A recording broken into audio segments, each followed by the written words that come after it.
turns to Part 1. Part 1. You will hear a tourist asking about cruises around the harbour. First, look at questions 1 to 7.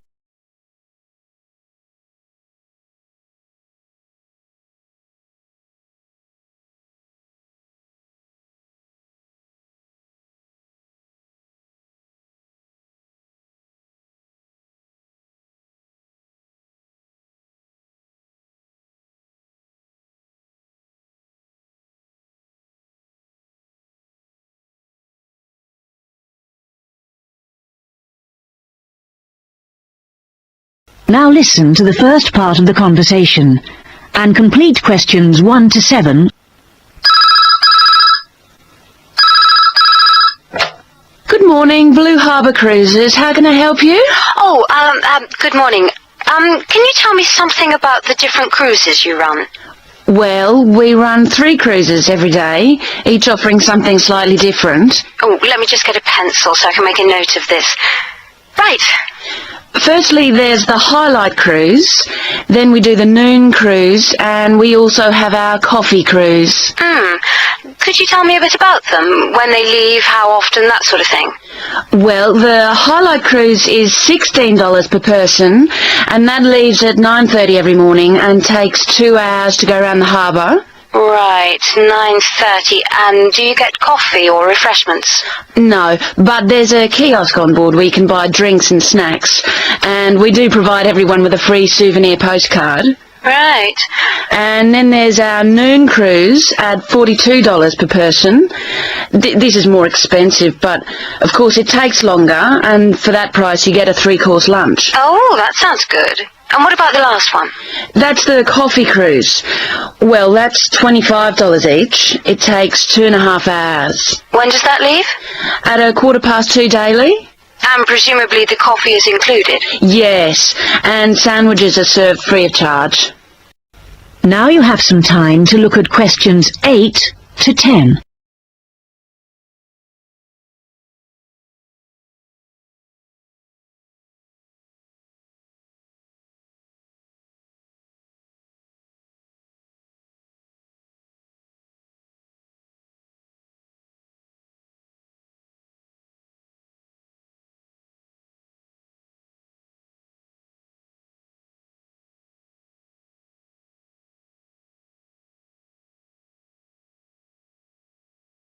As you listen to the rest of the conversation, answer questions 8 to 10. I think the coffee cruise would suit us best, as lunch is included at the hotel. Can I book for 2 people for tomorrow, please? No need to book, just be down at the quay at 2 o'clock. All our cruises depart from jetty number 2. Can you tell me where that is exactly? Yes, number 2 jetty is opposite the shops. It's clearly signposted. Right. And can you tell me, is there a commentary? Yes, there's a commentary on all the cruises. Is it possible to listen to the commentary in Japanese? My friend doesn't speak much English. It's in English only, I'm afraid, but the tour guides usually speak some Japanese, so she'll be able to ask questions. Oh, fine. Oh, and one other thing. I should just mention that it gets extremely hot on the upper deck at this time of year, so it's a good idea to wear a hat. Otherwise, you could get quite badly sunburnt. Right, I'll remember that. Thanks very much. That is the end of Part 1. You now have half a minute to check your answers.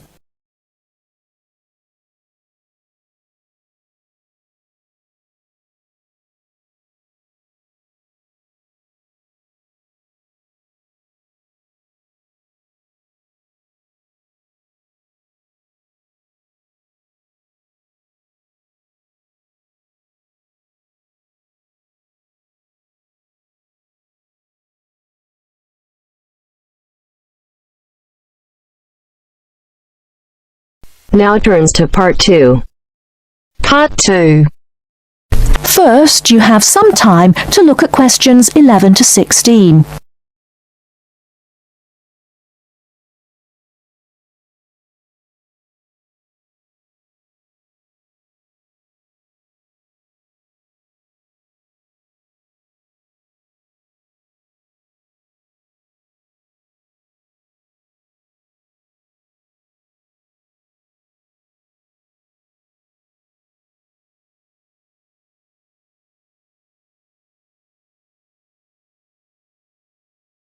Now, listen carefully and answer questions 11 to 16. Hello, welcome to the university. Let me introduce myself. My name's Helen Brown. I'm the International Office Administrator, and I'm responsible for looking after students here on scholarships, in particular Chevening scholars. Perhaps you could introduce yourselves to me. Hi, I'm Ansgar from Grasse in southern Austria. And my name is Magali. I'm from a town near Montpellier, France. It's a pleasure to meet you. Pleased to meet you too. Nice to meet you. So, let's get started. I'm going to tell you about the schedule for today.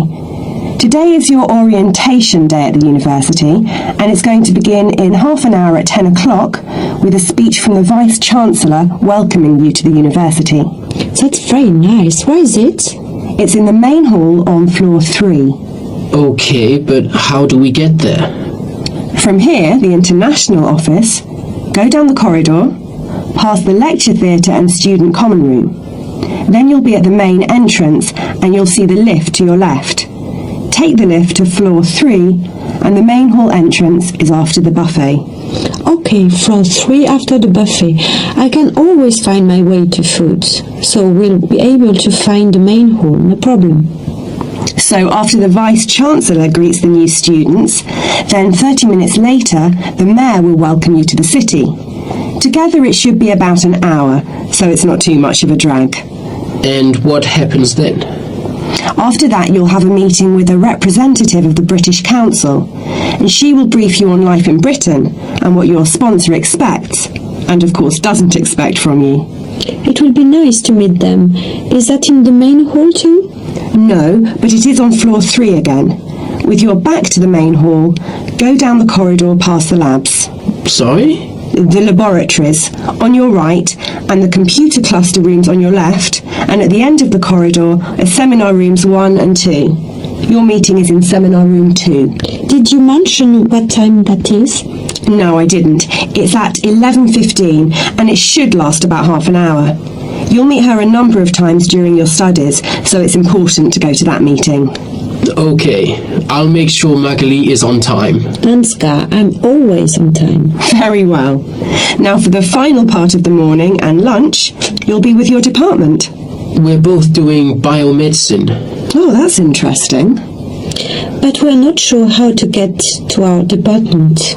Well, you don't need to go very far from seminar room 2.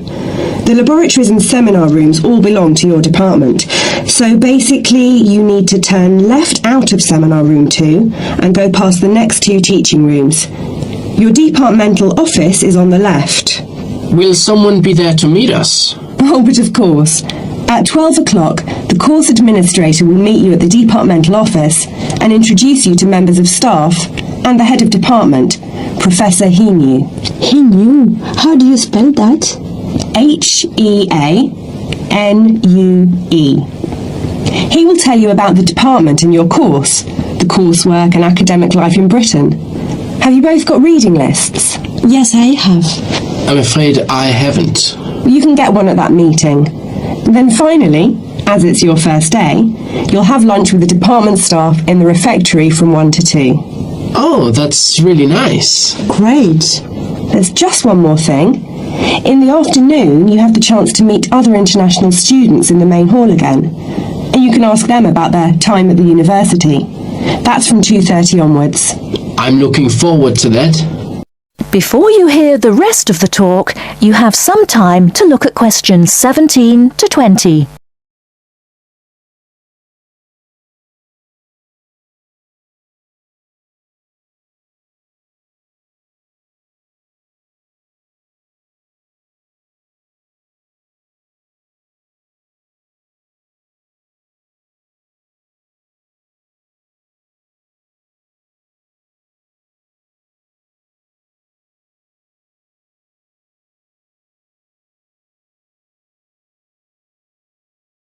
Now listen and answer questions 17 to 20.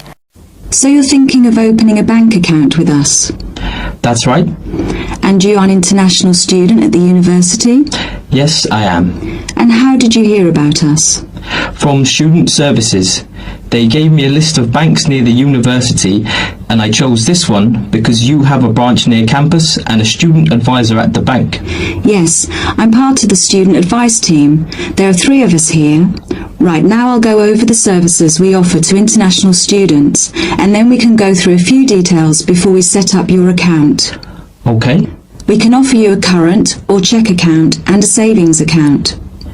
Do you pay interest on the current account? We do, but not very much, about 1.5%. You get a much better interest rate on the savings account, around 4%. We also give you a free overdraft facility. I'm sorry? If you run out of money, we allow you to spend more money than you have in your account. That's the overdraft. But you can only take out up to £100. If you need more than £100, then you must tell us before you take any more money out. I see. Now, once your current account is open, then you can set up direct debits for any regular payments you need to make. Could you tell me how that works? Well, for instance, let's take your mobile phone. You have to pay a certain amount every month for it. Yes. So you can tell us to pay that amount each month and we'll do it automatically for you. I see. As soon as your account is open, we will send you a debit card, which you must sign immediately and keep in a safe place. Then a day or 2 later, we'll send you a personal identification number. A PIN number? Yes, and you must keep the number secret. You can change it if you like when you use it for the first time, but if you change it, you must remember the number. If you forget or lose the number, then we have to send you out a new card and a number for security reasons. Okay. The next thing you could do is open a savings account. If you know you have to save a certain amount of money to pay your accommodation or course fees, we can open a savings account for you to put aside some money each week or month. How can I do that? You can manage your accounts in one of 4 ways. You can come into the bank here on the university campus and tell us what you would like to do, or you can call us on 08457 004 004 and instruct us what to do over the phone. That's 24 hours a day, 7 days a week. Alternatively, you can manage your account over the internet. I see. You have to go online and register at our website at www.hsbc.co.uk/online-banking before you can use the service. Finally, if you have a digital TV, you can use TV banking by pressing interactive on your digital TV remote control. Oh, really? I don't have a digital TV, unfortunately, but I can do the first 3 things. Now, do you have any insurance? What's that?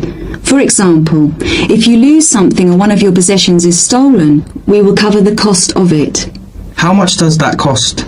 It's £24 a year, so it really is worth thinking about. I don't need to think about that. I'll take out insurance. I'll arrange that for you as soon as your account is open. Now, would you like to go ahead and open an account with us? That is the end of part 2. You now have half a minute to check your answers.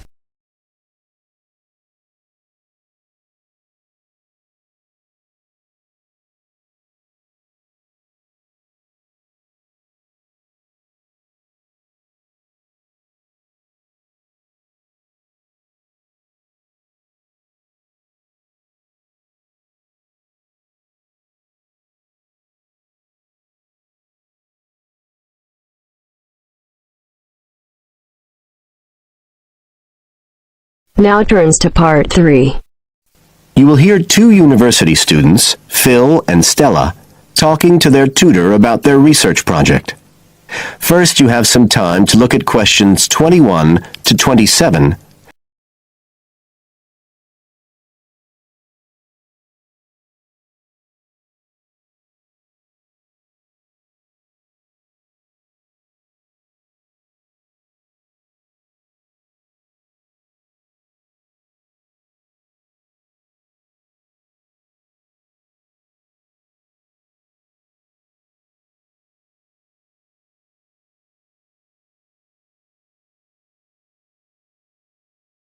Now listen carefully and answer questions 21 to 27. Come in. Ah, yes, Stella. Is Phil there too? Good. Come on in. Okay, so you're here to discuss your research project. Have you decided what to focus on?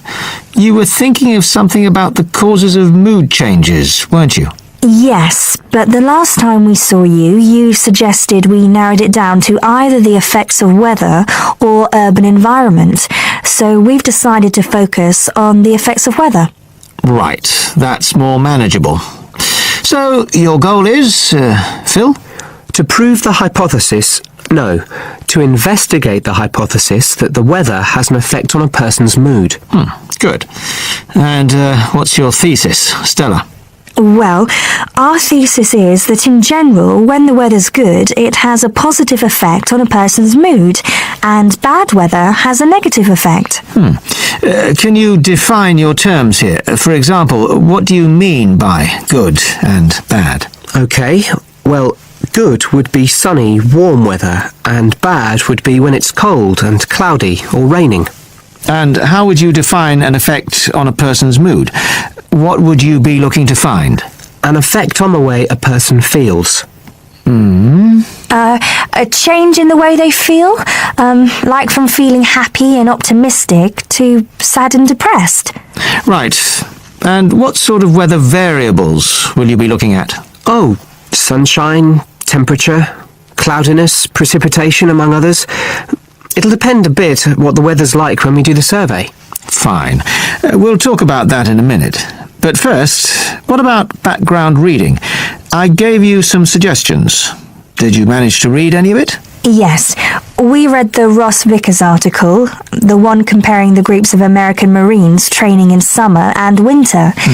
That's quite relevant to our study. It was interesting because the Marines who were training in the cold winter conditions tried to cheer themselves up by thinking of warm places, but it didn't really work. Yes, they were trying to force themselves to have a positive mental outlook, but in fact it had the opposite effect, and they ended up in a very negative state of mind.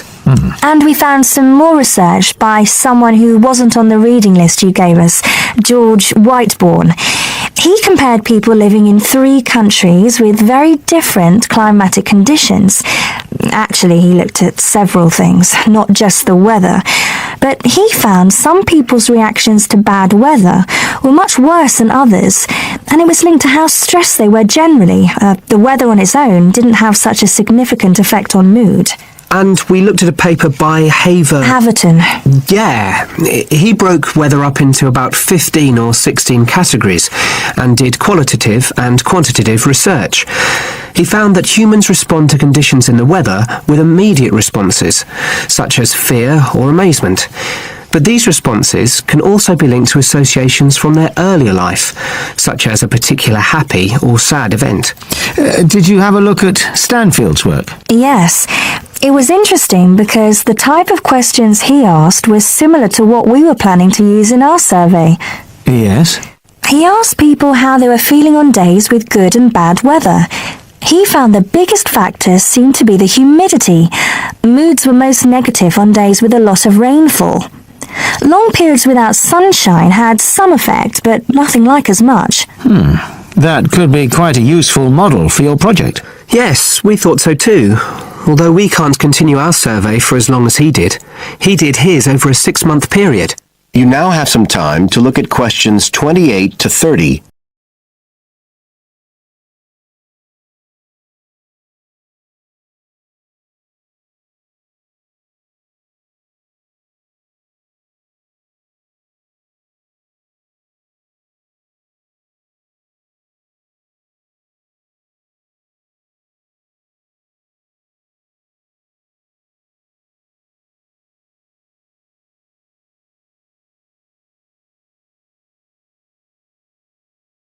Now listen and answer questions 28 to 30. Right. Well, you've made quite a good start. So, where are you going from here? Well, we've already made the questionnaire we're going to use for the survey. It's quite short, just 8 questions. We're aiming to survey 20 people over a period of 3 months from October to December. We can't specify the actual dates yet because it depends on the weather. We want to do the survey on days with a range of different weather conditions. And we'll just be working on campus, so our data will only be statistically sound for the student population here. That's okay. Have you thought how you'll determine what will constitute each aspect of weather, and how many you're looking at? We decided on 4. The amount of sunshine, cloudiness, temperature and precipitation. We thought we might use the internet to get data on weather conditions on the days we do the survey, but we haven't found the information we need, so we might have to measure it ourselves. We'll see. Then we've got to analyse the results, and we'll do that using a spreadsheet, giving numeric values to answers. And then, of course, we have to present our findings to the class, and we want to make it quite an interactive session. We want to involve the class in some way in the presentation, maybe by trying to create different climatic conditions in the classroom, but we're still thinking about it. I see. Well, that sounds as if you're on the right lines. Now, what I'd suggest that you think about, in addition... That is the end of part 3. You now have half a minute to check your answers.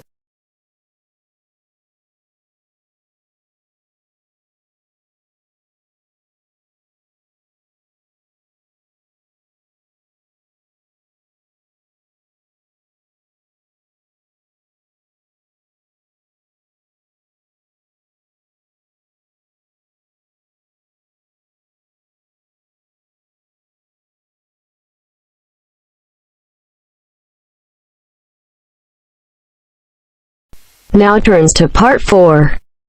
Part 4. You will hear a wildlife expert giving a talk to a group of bird lovers in the UK about a species called the tawny owl. Before you listen, you have some time to look at questions 31 to 40.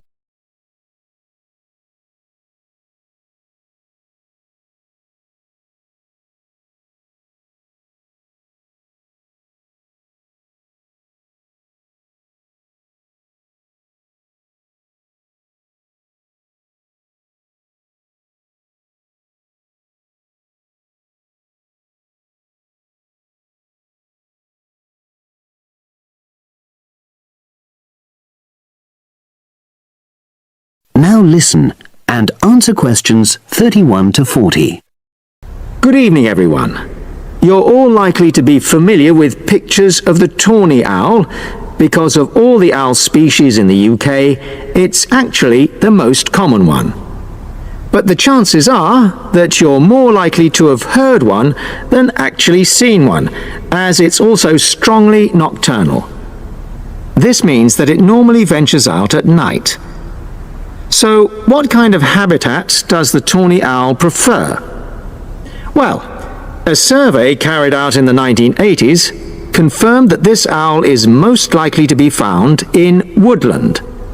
If you look at a map of tawny owl distribution across Britain, you'll only see gaps in the treeless marshy areas of eastern England and in some of the more upland parts of northwest Scotland. However, you can sometimes find populations of tawny owls in urban areas too, either in parks or in large gardens. The tawny owl shows some obvious adaptations to its natural habitat. For example, both its wings and its tail are short, which helps it to maneuver through the trees. Also, the bird's plumage is a mixture of brown and grey, and this provides suitable camouflage for when the owl perches up against a tree trunk. Then there are its large eyes. The tawny owl's visual capacities are considerably better than those of humans, and although it can't see in complete darkness, it's sufficiently well equipped to be able to navigate its way around woodland on all but the most overcast nights. Another factor that contributes to the tawny owl's success as a hunter is its excellent memory of the layout of different areas. If you combine this ability with the owl's strongly territorial and sedentary nature, most populations of tawny owl are sit-and-wait predators, you realize that it has a good opportunity to predict where prey might be found. Finally, as well as having large eyes, The owl's sense of hearing is excellent, and this helps it to locate potential prey as it sits on its perch. Turning now to the tawny owl's diet. Woodland tawny owls feed mainly on mammals, especially small ones such as wood mice and bank voles. But they'll also take things like frogs or bats or even fish if they happen to be available. In urbanized landscapes, the owls seem to prey more on birds, so there are some differences there. Let's just look briefly now at survival rates in the tawny owl. Young tawny owls face a difficult time once they leave home, and 2 out of every 3 are likely to die within their first year. So, with such high mortality levels, it's a good job that established breeding pairs can produce young over a number of seasons and maximize their chances of passing their genes on to the next generation of owls. I've already mentioned the sedentary nature of the tawny owl, but it's not just adult tawny owls that are sedentary in their habits. Young birds, dispersing away from where they were born, rarely move far. The average distance is just 4 kilometers.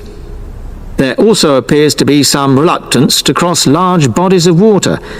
The owl is absent from many of the islands around our shores, with only occasional sightings in Ireland and the Isle of Wight off the south coast of England. Right, well, now I'll show you some photographs that have been taken in 1 or 2 of the That is the end of part 4. You now have half a minute to check your answers.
Give it